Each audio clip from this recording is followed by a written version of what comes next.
ಮೋದಿ ಆಡಳಿತದಿಂದ ಭಾರತದ ಪ್ರಜಾಪ್ರಭುತ್ವ ಕುಸಿತಾ ಇದೆಯಾ? ಚುನಾವಣಾ ಆಯೋಗ ಮತ್ತು ನರೇಂದ್ರ ಮೋದಿ ಭಾರತದ ಪ್ರಜಾಪ್ರಭುತ್ವವನ್ನು ಯಾವ ಸ್ಥಿತಿಗೆ ತೆಗೆದುಕೊಂಡೋಗಿದ್ದಾರೆ?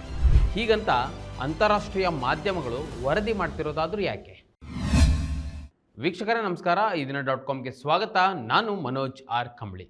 ಕಳೆದ ವರ್ಷದಿಂದ ಭಾರತದಲ್ಲಿ ಒಂದು ವಿಶೇಷ ರೀತಿಯ ಬೆಳವಣಿಗೆ ಆಗ್ತಾ ಇದೆ. ಅದರಲ್ಲೂ ಕೇಂದ್ರ ಸರ್ಕಾರ ಚುನಾವಣಾ ಆಯೋಗವನ್ನು ಬಳಸಿಕೊಂಡು ತಮಗೆ ಮನಸ್ಸಿಗೆ ಬಂದಂತೆ ಆಟ ಆಡ್ತಿರೋದನ್ನು ನೀವೆಲ್ಲ ಗಮನಿಸಿರ್ಬೋದು. ಕೇಂದ್ರ ಚುನಾವಣಾ ಆಯೋಗದ ಮುಖ್ಯಸ್ಥರು ಕೂಡ ಕೇಂದ್ರ ಸರ್ಕಾರದ ಕೈಗೊಂಬೆಯಂತೆಯೇ ವರ್ತಿಸಿದ್ದಾರೆ. ಅವರ ವಿರುದ್ಧ ಲೋಕಸಭೆಯಲ್ಲಿ ವಿರೋಧ ಪಕ್ಷದ ಸಂಸದರು ಪದಚ್ಯುತಿಗೊಳಿಸಬೇಕಂತ ಹೇಳಿದರೂ ಕೂಡ ಕೇಂದ್ರ ಸರ್ಕಾರವಾಗಲಿ ಚುನಾವಣಾ ಆಯೋಗವಾಗಲಿ ಅದ್ಯಾವುದಕ್ಕೂ ತಲೆ ಕೆಡಿಸ್ಕೊಳ್ಳದೆ ತಾವು ಮಾಡಬೇಕಂದ್ಕೊಂಡಿರುವ ಮತ ವಿಭಜನೆ ಮತ್ತು ಮತ ಕಳ್ಳತನವನ್ನು ಮಾಡ್ತಲೇ ಇದ್ದಾರೆ. ಇದನ್ನೆಲ್ಲ ನಾನು ಯಾಕೆ ಹೇಳಿದೆ ಅಂದರೆ, ಅಂತಾರಾಷ್ಟ್ರೀಯ ಮಾಧ್ಯಮ ಮೋದಿಯ ಆಡಳಿತ ಮತ್ತು ಚುನಾವಣಾ ಆಯೋಗ ಮಾಡ್ತಿರುವ SIR ಕುರಿತು ಒಂದು ವರದಿಯನ್ನು ಪ್ರಕಟ ಮಾಡಿದೆ.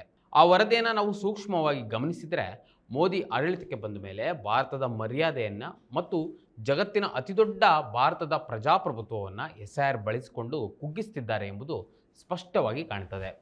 ಅಂತಾರಾಷ್ಟ್ರೀಯ ಮಾಧ್ಯಮವಾದ ದಿ ಗಾರ್ಡಿಯನ್ ಪಶ್ಚಿಮ ಬಂಗಾಳದ ಚುನಾವಣೆಯನ್ನು ಇಟ್ಕೊಂಡು ವರದಿಯನ್ನು ಮಾಡಿದೆ. ಆ ವರದಿಯಲ್ಲಿ ಚುನಾವಣಾ ಆಯೋಗ ಇಡೀ ದೇಶದಲ್ಲಿ SIR ಮೂಲಕ ರಕ್ತರಹಿತ ರಾಜಕೀಯ ನರಮೇಧವನ್ನು ನಡೆಸ್ತಾ ಇದೆ ಅಂತ ಕಟುವಾಗಿ ಟೀಕಿಸಿದೆ.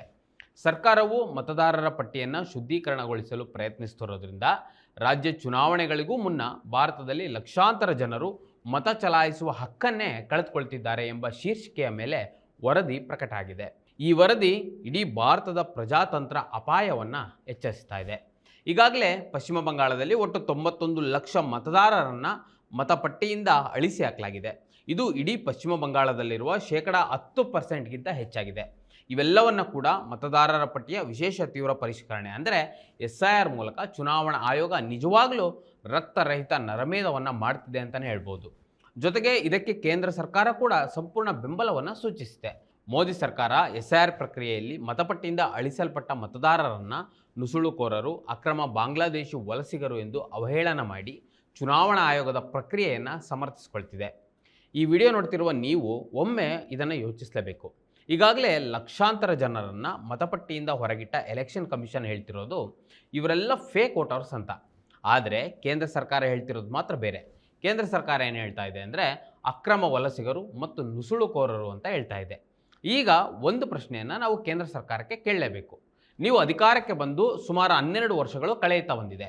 ಈ ನಡುವೆ ನಿಮ್ಮ ಕಣ್ತಪ್ಪಿಸಿ ಹೇಗೆ ಲಕ್ಷಾಂತರ ವಲಸಿಗರು ಭಾರತದ ಒಳಗೆ ಬಂದರು? ಅಥವಾ ನಿಮ್ಮ ಬಳಿ ಇರುವ ಆರ್ಮಿ ಆಗಿರ್ಬೋದು, BSF ಆಗಿರ್ಬೋದು, ಇದ್ಯಾವುದು ಸರಿಯಾಗಿ ಕೆಲಸ ಮಾಡಿಲ್ಲ ಅಂತ ಹೇಳ್ತಿದ್ದೀರಾ? ಅಥವಾ ನಿಮ್ಮ ಅಧಿಕಾರವೇ ವಿಫಲ ಅಂತ ನೀವೇ ಹೇಳ್ಕೊತಾ ಇದ್ದೀರಾ? ಈ ಪ್ರಶ್ನೆಗಳು ಸಾಮಾನ್ಯವಾಗಿ ಬರ್ತವೆ. ಮೊದಲು ಭಾರತದಲ್ಲಿ SIR ಪ್ರಕ್ರಿಯೆಯನ್ನು ಎಲೆಕ್ಷನ್ ಕಮಿಷನ್ ಶುರು ಮಾಡಿದ್ದು ಬಿಹಾರದಲ್ಲಿ. ಈಗಾಗಲೇ ಬಿಹಾರದಲ್ಲಿ ಚುನಾವಣೆ ನಡೆದಿದೆ.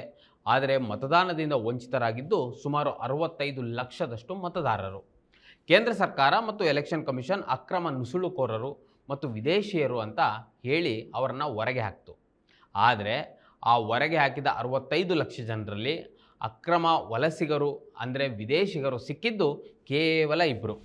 ಅಂದರೆ ಹೊರಗುಳಿದ 65 ಲಕ್ಷ ಮತದಾರರಲ್ಲಿ ಅವರಿಗೆ ವಿದೇಶಿಗರು ಸಿಕ್ಕಿದ್ದು ಕೇವಲ 2.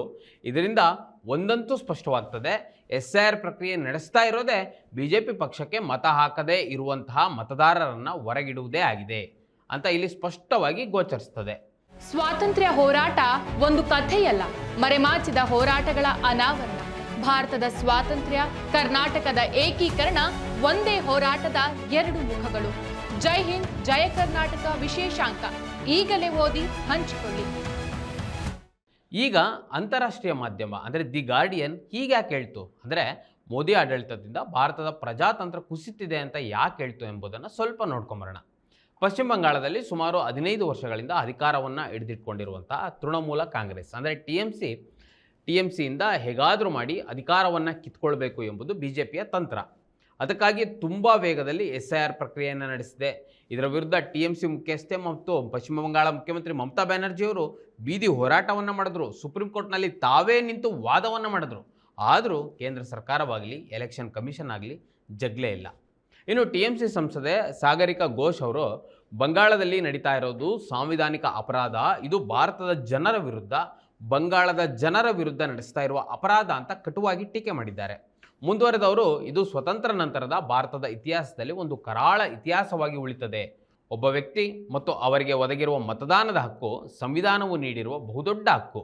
ನೀವು ಎಷ್ಟೇ ಬಡವರಾಗಿರಿ, ನೀವು ಎಷ್ಟೇ ಶ್ರೀಮಂತರಾಗಿರಿ, ಎಲ್ಲರಿಗೂ ಸಮಾನವಾದ ಮತದಾನದ ಹಕ್ಕಿದೆ. ಅದನ್ನು ಕೇಂದ್ರ ಸರ್ಕಾರ ಚುನಾವಣಾ ಆಯೋಗವನ್ನು ಬಳಸಿ ಕಸಿದುಕೊಳ್ತಿದೆ ಅಂತ ಆರೋಪ ಮಾಡಿದ್ದಾರೆ. ಇನ್ನು SIRನಿಂದ ಪಶ್ಚಿಮ ಬಂಗಾಳದಲ್ಲಿ ನಿಜವಾಗಲೂ ಹೊರಗುಳಿಯುತ್ತಿರುವ ಮತದಾರರು ಯಾರಂತ ನೋಡಿದರೆ ಮುಸ್ಲಿಮರು ಮತ್ತು ಇತರ ಧಾರ್ಮಿಕ ಅಲ್ಪಸಂಖ್ಯಾತರು ಹಾಗೂ ದಲಿತ ಮತದಾರರನ್ನು ಮತಪಟ್ಟಿಯಿಂದ ಹೊರಗಿಡಲಾಗ್ತಾ ಇದೆ. ಇದು ಉದ್ದೇಶಪೂರ್ವಕವಾಗಿ ಗುರಿಯಾಗಿಸಿಕೊಂಡು ಈ ಪ್ರಕ್ರಿಯೆಯನ್ನು ಎಲೆಕ್ಷನ್ ಕಮಿಷನ್ ಮಾಡ್ತಾ ಇದೆ ಅಂತ ಅನೇಕ ಚುನಾವಣೆಯ ತಜ್ಞರು ಮತ್ತು ಸಂಘಟನೆಗಳು ಆರೋಪ ಮಾಡ್ತಾ ಇವೆ. BJP ಭಾರತದ ಬೇರೆ ರಾಜ್ಯಗಳಲ್ಲಿ ಅಧಿಕಾರ ಹಿಡಿಯಲು ಸಾಧ್ಯವಾದ ರೀತಿ ಪಶ್ಚಿಮ ಬಂಗಾಳದಲ್ಲಿ BJPಗೆ ಆಗಿಲ್ಲ. ಯಾಕೆಂದರೆ ಪಶ್ಚಿಮ ಬಂಗಾಳದಲ್ಲಿ ಗಣನೀಯ ಸಂಖ್ಯೆಯ ಮುಸ್ಲಿಂ ಮತದಾರರ ಬೆಂಬಲ BJP ಹೊಂದಿಲ್ಲ. ಆದ್ದರಿಂದ ಚುನಾವಣಾ ಪ್ರಕ್ರಿಯೆಯಿಂದ ಮುಸ್ಲಿಮರನ್ನು ಹೊರಗಿಟ್ಟರೆ ಹೇಗೆ ಅಂತ ಯೋಚಿಸಿದಂತೆ BJP ಕಾಣ್ತಾ ಇದೆ. ಅದರಂತೆ ಮುಸ್ಲಿಮರು ಬಹುಸಂಖ್ಯಾತರಾಗಿರುವ ಕ್ಷೇತ್ರಗಳಲ್ಲಿ ಸುಮಾರು ಅರ್ಧದಷ್ಟು ಮತದಾರರನ್ನು ಮತಪಟ್ಟಿಯಿಂದ ಅಳಿಸಿ ಹಾಕಲಾಗಿದೆ. ಇದರಲ್ಲಿ ತಾವು ಭಾರತೀಯರು, ಇಲ್ಲೇ ಹುಟ್ಟಿ ಇಲ್ಲೇ ಬೆಳೆದಿದ್ದು ಎಂಬ ದಾಖಲೆಗಳನ್ನು ಚುನಾವಣಾ ಆಯೋಗದ ಮುಂದೆ ಇಟ್ಟಿದ್ರು ಅಥವಾ ಅವರ ಪೋಷಕರು 2002ರ ಮತದಾರರ ಪಟ್ಟಿಯಲ್ಲಿ ಇದ್ದರೂ ಕೂಡ ಮತದಾನದಿಂದ ಹೊರಗೆ ಉಳಿಯುವ ಸಂದರ್ಭ ಒದಗಿ ಬಂದಿದೆ. ಇದು ಕೇವಲ ಮತದಾನದಿಂದ ಹೊರಗಿಟ್ಟಿದ್ದು ಮಾತ್ರವಲ್ಲ, ನಾಳೆಯ ದಿನ ಅವರ ನಾಗರಿಕತ್ವವನ್ನೇ ಪ್ರಶ್ನಿಸುವ, ಅವರ ನಾಗರಿಕತ್ವವನ್ನೇ ಕಿತ್ತುಕೊಳ್ಳುವ ಹಂತಕ್ಕೆ ಕೂಡ ತಲುಪಬಹುದು. ಇನ್ನು ಮೋದಿಯ ಆಡಳಿತದಡಿ 2026ರ ಚುನಾವಣೆಗಳನ್ನು ಚುನಾವಣಾ ಆಯೋಗ ನಡೆಸ್ತಿರೋ ರೀತಿಯ ಬಗ್ಗೆ ಇಂಥ ಪ್ರತಿಕೂಲ ಟೀಕೆಗಳು 74 ವರ್ಷದ ಹಿಂದೆ ಭಾರತದಲ್ಲಿ ಮೊದಲು ಸಾರ್ವತ್ರಿಕ ಚುನಾವಣೆಗಳು ಯಶಸ್ವಿಯಾಗಿ ಪೂರ್ಣಗೊಂಡಾಗ ಅಂತಾರಾಷ್ಟ್ರೀಯ ಮಾಧ್ಯಮಗಳಲ್ಲಿ ವ್ಯಕ್ತವಾಗಿದ್ದ ಪ್ರಶಂಸೆಗಳಿಗೆ ಇದು ತದ್ವಿರುದ್ಧವಾಗಿದೆ. ಕೋಲ್ಕತಾ ಮೂಲದ ಸಬರ್ ಇನ್ಸ್ಟಿಟ್ಯೂಟ್ ಬಿಡುಗಡೆಗೊಳಿಸಿರುವ ದತ್ತಾಂಶಗಳಂತೆ SIR ಬಳಿಕ ಪಶ್ಚಿಮ ಬಂಗಾಳದಲ್ಲಿ ಮತದಾರರ ಪಟ್ಟಿಯಿಂದ ಅಳಿಸಲಾಗಿರುವ ಮತದಾರರ ಪೈಕಿ 61.8% ಮಹಿಳೆಯರಾಗಿದ್ದಾರೆ. ಅಂದರೆ ಏಪ್ರಿಲ್ 23 ಮತ್ತು ಏಪ್ರಿಲ್ 29ರ ಮತದಾನಗಳಲ್ಲಿ ಸುಮಾರು 61,93,000 ಅರ್ಹ ಮಹಿಳಾ ಮತದಾರರು ತಮ್ಮ ಹಕ್ಕಿನಿಂದ ವಂಚಿತರಾಗಿದ್ದಾರೆ. ಮುಸ್ಲಿಮರು, ಪರಿಶಿಷ್ಟ ಪಂಗಡಗಳು ಮತ್ತು ಮತುವಾಗಳು ಹೆಚ್ಚಿನ ಸಂಖ್ಯೆಯಲ್ಲಿರುವ ಕ್ಷೇತ್ರಗಳಲ್ಲಿ ಹೆಚ್ಚಿನ ಮಹಿಳೆಯರ ಹೆಸರುಗಳನ್ನು ಮತಪಟ್ಟಿಯಿಂದ ತೆಗೆದುಹಾಕಲಾಗಿದೆ. ಭಾರತವು ಈಗ ಚುನಾವಣಾ ಪ್ರಜಾಪ್ರಭುತ್ವ ಹಂತದಿಂದ ಚುನಾವಣಾ ನಿರಂಕುಶಾಧಿಕಾರ ಹಂತಕ್ಕೆ ಜಾರ್ತಾ ಇದೆ ಅಂತ ಬೊಟ್ಟು ಮಾಡಿರುವ ದಿ ಗಾರ್ಡಿಯನ್ ವರದಿ ಮೋದಿ ಆಡಳಿತದಲ್ಲಿ ಭಾರತದ ಪ್ರಜಾಪ್ರಭುತ್ವ ಕುಸಿತ ಇದೆ ಅಂತ ಕಳವಳವನ್ನು ವ್ಯಕ್ತಪಡಿಸಿದೆ. ಈ ವರದಿಯ ಜೊತೆ ಇನ್ನೊಂದಷ್ಟು ಚುನಾವಣಾ ಆಯೋಗದ ಬಗ್ಗೆ ಮಾತನಾಡೋಣ.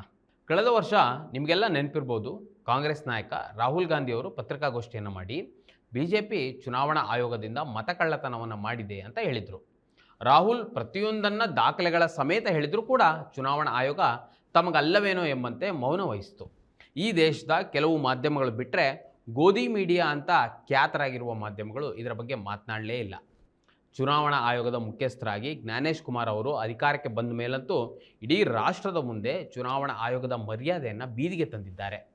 ಸಂವಿಧಾನದ ಸ್ವಾಯತ್ತ ಸಂಸ್ಥೆಯಾದ ಚುನಾವಣಾ ಆಯೋಗ ಎಲ್ಲ ಮತದಾರರನ್ನು ಸಮಾನವಾಗಿ ನಡೆಸ್ಕೊಳ್ಬೇಕು, ಎಲ್ಲರಿಗೂ ಸಮಾನ ಅವಕಾಶವನ್ನು ನೀಡಬೇಕು, ಆಡಳಿತ ಪಕ್ಷವಾಗಲಿ ವಿರೋಧ ಪಕ್ಷವಾಗಲಿ ಸಮಾನವಾಗಿ ಕಾಣುವ ನೈತಿಕ ಜವಾಬ್ದಾರಿ ಚುನಾವಣಾ ಆಯೋಗಕ್ಕೆ ಇರಬೇಕು. ಆದರೆ ಚುನಾವಣಾ ಆಯೋಗ ಮಾತ್ರ ಭಾರತದ ಪ್ರಜಾತಂತ್ರ ಕುಸಿಯುವಲ್ಲಿ ತನ್ನ ಪಾತ್ರವನ್ನು ಸಾಬೀತುಪಡಿಸ್ಕೊಳ್ತಾ ಇದೆ. ಇದು ನಿಜಕ್ಕೂ ಗಂಭೀರ ವಿಚಾರವಾಗಿದೆ ಮತ್ತು ಇದು ನಿಜಕ್ಕೂ ಭಾರತದ ಪ್ರಜಾತಂತ್ರದಲ್ಲಿ ಒಂದು ದುರಂತದ ಗಳಿಗೆಯಾಗಿದೆ.